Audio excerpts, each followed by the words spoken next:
Salut la famille. Chez les porcs, il existe deux façons d'injecter les porcs en fonction du médicament qu'on dispose. L'injection sous-cutanée et l'injection intramusculaire. Dans cette vidéo, je me propose de vous montrer ces deux façons d'injecter les porcs et comment mieux le pratiquer afin que le produit puisse mieux circuler dans l'animal.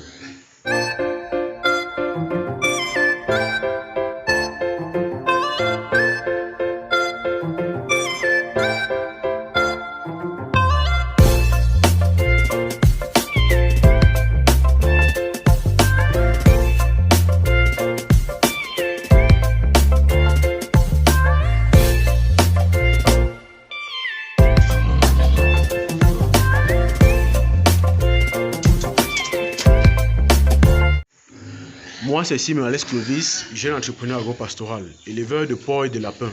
Sur cette chaîne, nous vous parlons d'élevage, d'agriculture et d'agro-business. Nous vous donnons des astuces régulièrement comme celle-ci pour vous permettre aussi de réussir votre élevage et ne plus passer par les erreurs par lesquelles nous sommes passés lorsqu'on débutait. L'élevage de porcs est un élevage très rentable, à condition de pouvoir maîtriser certains petits éléments, comme ce que je vais partager dans cette vidéo, afin d'être vraiment rentable, ou alors de pouvoir mieux soigner vos porcs. Déjà, l'injection intramusculaire est une injection qui se fait dans la chair de l'animal, dans les muscles de l'animal. Mais elle a une spécificité. Lorsque, ça c'est par expérience que je vous dis ceci, lorsque vous injectez un produit dans la chair de l'animal, puisqu'elle est intramusculaire, lorsque vous injectez dans la chair de l'animal, s'il s'avère que le flux de sang ou la circulation de sang là-bas est faible, le produit plutôt va coaguler dans la chair. Il ne va pas tout circuler dans l'animal. Alors pour pouvoir réussir votre injection intramusculaire, il faudrait cibler des endroits où il y a suffisamment de nerfs et de flux de sang pour pouvoir diluer rapidement le produit afin de circuler dans l'animal et faire le travail nécessaire pour lequel il a été injecté.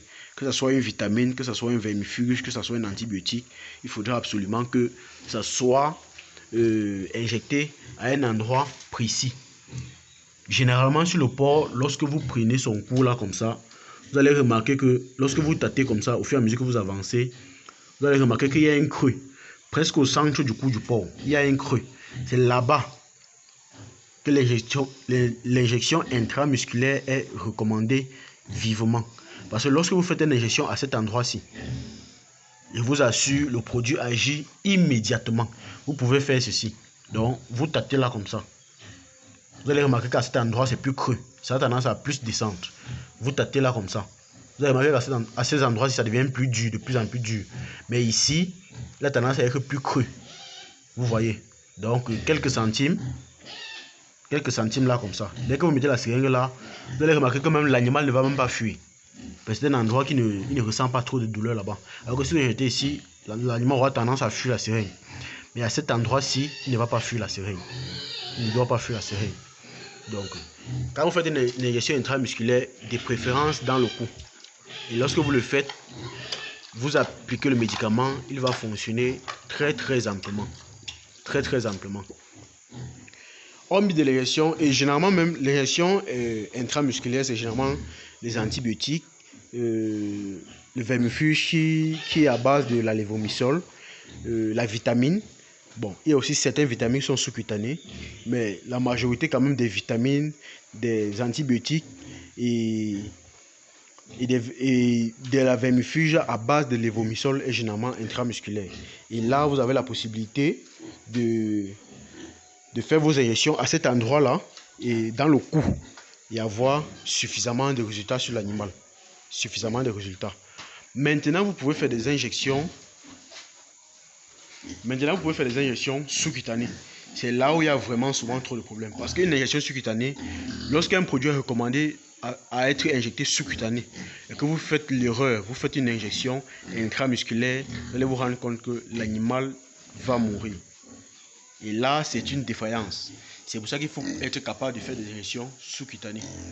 Généralement, l'injection sous-cutanée est généralement, l'injection sous-cutanée est généralement plus prisée dans la cuisse. Dans la cuisse. Donc, vous arrêtez la peau là comme ça. Et puis, vous passez la seringue. Quand vous passez la seringue, vous avez un pourcentage de... Vous vérifiez que vous ressentez la seringue sur la surface comme ça. Vous avez même tendance à voir les traces de la seringue quand vous arrêtez la chaîne avant d'injecter. Et puis, quand vous mettez le produit, vous voyez comment le produit bombe au niveau de la cuisse. Ça, c'est l'un des endroits. Mais si l'animal est agité, je vous recommande plutôt sur l'oreille. Parce que là, sur l'oreille, c'est plus pratique et plus sûr. Parce que quand c'est sur la patte, si l'animal est en train de se déplacer, ça sera vraiment difficile de faire l'injection. Mais si c'est sur l'oreille comme ça, comme vous le voyez ici, vous voyez la peau là, c'est ça. Presque toute la peau de l'oreille, c'est le sous-cutané. Presque toute la peau de l'oreille. Mais de préférence où vous pouvez facilement arrêter. Vous arrêtez la peau là, vous passez la seringue et puis vous poussez le produit. Bon, une fois que vous avez poussé le produit, vous pouvez juste balancer comme ça et le produit se dispatche. Sur l'oreille, c'est plus pratique, peu importe la taille du porc, qu'il soit gros, petit, moyen, vous pouvez facilement le faire. Mais quand c'est sur la cuisse, il faudrait au moins 4 personnes pour arrêter le porc. Et moi, je prenais un élevage automatique. Donc, je ne suis pas là pour donner les astuces qu'il faut au moins 15 personnes pour arrêter le porc et pouvoir injecter. Moi, je prends les astuces où vous seul, à la ferme, vous pouvez faire le travail aisément, sans souci, sans avoir besoin d'une force extérieure. Vous êtes seul dans votre ferme, vous faites le travail toute seule. S'il y a un porcher, il peut facilement faire comme ça sur plus de 100 porcs, sans souci, parce que c'est très facile à le faire. Très facile à le faire. Donc, et généralement les produits comme les vermifuges à base d'ivermectine, c'est généralement ce produit qui est sous-cutané. Et ça a une spécificité, ça a une spécificité spéciale, ce produit-là. Ce produit a la possibilité de facilement éradiquer la gale sur l'animal. Donc, elle est en même temps vermifuge externe, donc sur la peau de l'animal, et vermifuge interne, donc dans les intestins de l'animal. Là, ça permet de facilement éradiquer les vers.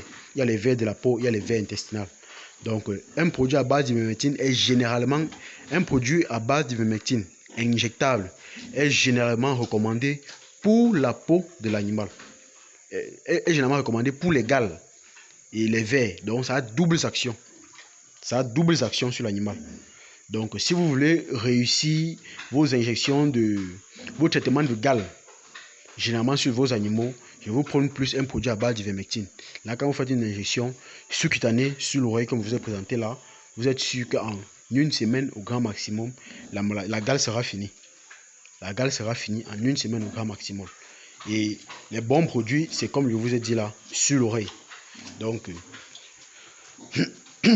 la famille, si la vidéo vous a plu et que vous avez apprécié ces astuces, likez, abonnez-vous et partagez même à vos frères, même à certains des membres de vos familles qui font l'élevage de porc, parce que cette astuce-ci, moi dans mes débuts, ça m'a vraiment fait perdre beaucoup d'animaux. Aujourd'hui, comme je le maîtrise parfaitement et que je peux vous conseiller comment le faire, il sera vraiment mieux que vous puissiez partager et vous-même utiliser cette astuce. Partager à vos collaborateurs, à vos frères, afin qu'eux-mêmes aussi, ils puissent vraiment utiliser cette astuce pour pouvoir aussi réussir dans leurs élevages. À plus la famille.